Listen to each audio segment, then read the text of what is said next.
Doutor Rogério Junqueira, tudo bem? Boa tarde, tudo jóia, e você? Tudo bem também. Obrigado por ter vindo, estar colaborando com o aprendizado de todo mundo, né? Passar um pouquinho do seu conhecimento. E a gente também queria, desde já, ver a questão de colaboração que o senhor forneceu tranquilamente para a gente, né? De passar um pouquinho do seu conhecimento. E a gente queria saber, a partir da sua trajetória, como que começou, como foi que definiu o senhor ir para a área de odontologia, posteriormente para a área cirúrgica. Eu comecei odontologia em 2001, né? Formei em 2001 e eu quis fazer odontologia desde os 8 anos de idade. Quando eu era um paciente, né, de ortodontia. E eu adorava ver o mecanismo da doutora que me atendia. Então, desde então, eu já tinha vontade em fazer odontologia. O meu pai é veterinário e eu adorava ver cirurgia na área veterinária. Então, desde então, também eu gostava muito de ver cirurgia, de fazer. Então, isso me despertou e durante toda a faculdade, meu foco sempre foi a parte cirúrgica mesmo. Aí o primeiro contato que o senhor teve, então, sendo paciente. Não tinha ninguém na família, né? Não tinha não. Porque muitos têm, assim, um tio, um pai, a Maria, né? E a parte cirúrgica, já terminou a graduação, o senhor já foi buscando a especialização de implante, cirurgia, pério? Não, eu trabalhei de 2001 até 2006, que foi quando eu comecei a especialização em implante. Eu primeiro tive que me capitalizar, né, trabalhar um pouco e até mesmo sentir realmente o que era a odontologia, para eu ter certeza do que realmente eu gostaria de fazer. E aí, a partir de 2006, eu comecei a especialização em implante até 2008. Entendi. E nesse período, o senhor já tinha um contato com a cirurgia que seu pai fazia, né, na parte veterinária, mas o senhor já trabalhava e já tinha contato ali com a parte de cirurgias de implante? Sim, desde a faculdade, depois que eu formei, sempre aí focalizei mais em cirurgia mesmo. Isso. Aí o senhor é especialista em pério, em implante. Fala um pouquinho dessas formações e quais as sugestões de, por exemplo, um curso diferencial que foi um diferencial na sua carreira? Então, me especializei em implante em 2008, fui para o consultório, trabalhei até 2017, só em consultório realmente. Sempre gostei muito de cirurgia, até que eu comecei a sentir um pouco de que estava faltando alguma coisa nas minhas cirurgias.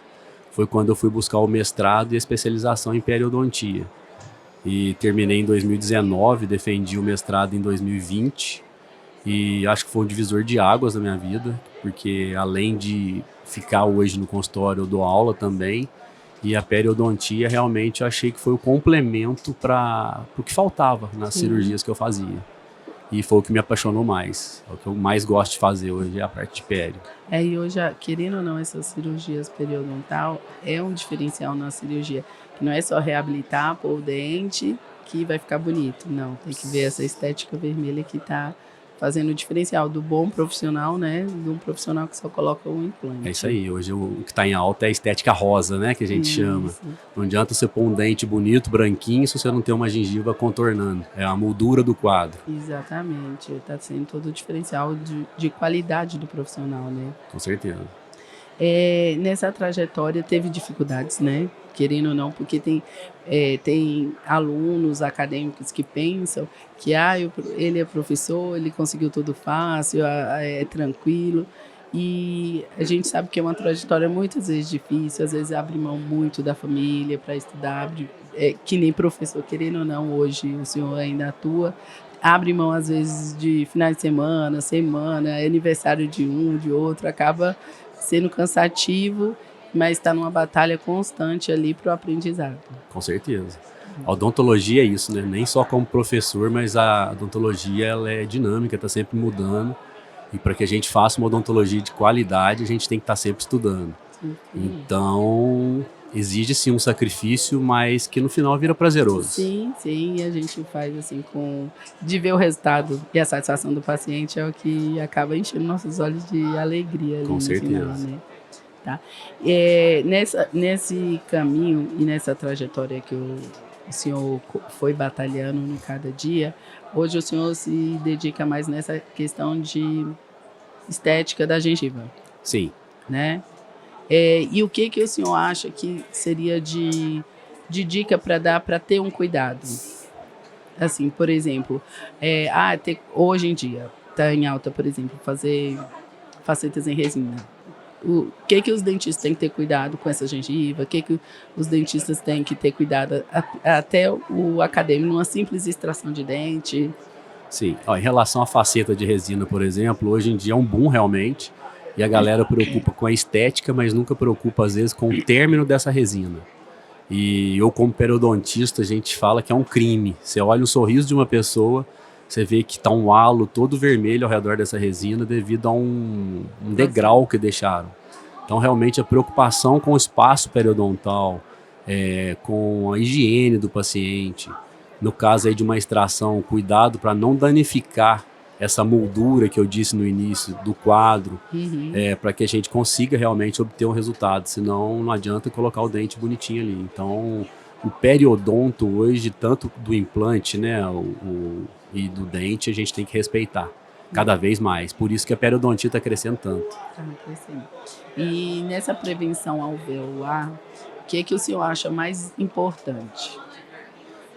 Então, eu acho o mais valioso, vamos dizer assim, é a gente conseguir, a maioria das vezes, manter praticamente o que eu brinco com os alunos, o que o Papai do Céu nos deu. Quando esse arcabouço já vem todo preparado, todo organizado, a gente trabalhar de uma maneira correta para conseguir manter essa estrutura é satisfatório. É um desafio e quando a gente consegue chegar no êxito é satisfatório. Então acho que essa é a mágica da periodontia e da preservação alveolar. Fala um pouquinho para quem não conhece essa questão que o senhor gosta de embasar mais da prevenção alveolar em relação ao momento cirúrgico. Tá, a preservação alveolar começou na minha vida, na verdade, foi minha monografia de especialização. Então, desde 2008 que eu comecei a estudar a preservação alveolar. E ela realmente tem crescido e tem mudado técnicas e surgido novas técnicas e mais de uma técnica. A gente tem que ter o conhecimento para saber escolher qual técnica utilizar no devido caso, porque nenhum caso é igual ao outro caso. E hoje o que eu acho mais sensacional dentro da preservação são as extrações minimamente traumáticas, que aí a gente realmente vai manter aquela moldura que eu te falei, e às vezes um acréscimo de um tecido conjuntivo, alguma coisa assim, para compensar a perda que a gente já sabe que vai existir. Entendi. Essa preservação alveolar, nem sempre ou a maioria das vezes o senhor faz já com implante imediato? Sempre que eu consigo instalar um implante que tem indicação para isso, eu faço. Eu acho que para o paciente, tanto satisfatoriamente quanto tempo cirúrgico, tempo de cadeira. Menos uma cirurgia para ele menos uma recuperar. cirurgia. Então, sempre que possível, a gente coloca. Agora, tem casos que, infelizmente, a gente tem que respeitar a biologia. Que aí tem os seus momentos específicos, né? Sim. Tá. Para os profissionais, qual a atenção que é legal eles terem para, por exemplo, no momento de intervir, e o que é necessário eles terem, por exemplo, de antemão num consultório, por exemplo, para fazer essa preservação? A preservação hoje, praticamente, você tem que ter instrumental cirúrgico para implante e periodontal, né? Tunelizadores, microlâminas, para que a gente consiga tá removendo, às vezes, um tecido do palato, alguma coisa assim. E acho que mais conhecimento e mão. Eu acho que a pério a gente exige mais das nossas mãos, que é uma cirurgia um pouco mais delicada, e a gente ganha isso com o tempo. Uma curva de aprendizado longa. Uma curva de aprendizado, mas que não impossibilita que inicie. Acho que a gente tem que começar, os alunos podem começar lógico, com algumas limitações, mas a tendência é só progredir, só evoluir. A gente gostaria de agradecer esse momento, saber um pouquinho da sua carreira, tá? E queria deixar disponível para o senhor começar uma aula agora, para a gente saber um pouquinho mais sobre esse assunto, né, da preservação alveolar, e aí qualquer coisa tirar algumas dúvidas. Vai ser um prazer, eu também gostaria de agradecer pela oportunidade, principalmente poder falar de um assunto que realmente eu gosto de falar, e num congresso tão importante quanto esse, e de uma empresa que está em ascensão, e fico muito satisfeito de estar participando com vocês. Muito obrigada, viu? Nada.